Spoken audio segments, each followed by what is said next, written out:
Tiger look ah. Magandang hapon po mga idol. Ayan, unang pick up po natin. Malapit lang po sa amin. Ayan po si Ma'am sumakay na po mga idol. At pinag-aralan natin kung saan ito. Pero malapit lang din pala. Ito 50 pesos para pamatay po ni Ma'am dito mga idol. Ayan, nilalabas po natin sa kanyang Mission Division. Ayan mga idol, alis na po kami ni Ma'am. Ayan, papunta na kami sa kanyang drop po mga idol. Ayan po ay malapit lang po ito. Dito na po minumanin ako minimum. Ay pamasahe dito 50 pesos lang. Ayan, binigyan po tayo dito ng 80 pesos. Binigyan ko siya ng soklaying 30 pesos po mga idol. Thank you very much po ayan po mga idol. Meron tayo po pinasukan po tayo mga idol. Malapit lang po ito mga idol. Ayan. Malapit lang ito sa atin na drop off. Ayan po mga idol. Dito rin si mama. Ayan, binigyan na natin yung headline po mga idol. At saka shower cap. Ayan po mga idol. Ayan po, paalis na po kami ni Mama. Ayan po mga idol, paalis na po kami ni Mama. Ayan, nandito lang kami sa may Astrat. Pupunta kami sa ating po mga idol. Ang pamasay pa rin naman 50 pesos. Ayan po, dumating na po kami ni Mama. Siyempre na itatanong si Mama tayo po. Sabi ko po, Ma'am, nagbablog po ako. Ayan.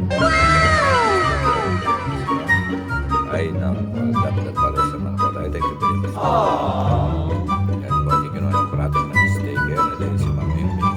Thank you very much po ma'am sa pagpapalong sa akin. Alam ko na po sa inyo. Shoutout sa mga kabataan dyan. Manong ulam.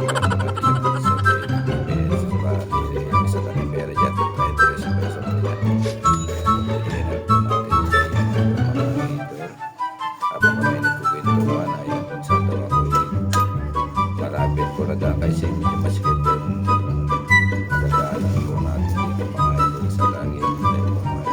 Diretso na po sa dulo ay ayun mga idol, ay pangatlong booking po natin. Paggabi na po tayo mga idol. Medyo matraffic na sa oras na ito mga idol. Ayan, dumating na nga si Ma'am. Binigyan natin yung kanyang helmet po mga idol. Ayan, habang nagkikwentuhan, maganda-anda na tayo mga idol. At ito ay pamasahe ni Ma'am pala ay 130. Medyo malilay ito. Gapang na muna tayo. Tsagaan na ito mga idol para meron tayong pang bigas-bigas mga idol. Ay, kailangan po natin kumita para sa ating mga sa ating pamilya ba po mga idol ba?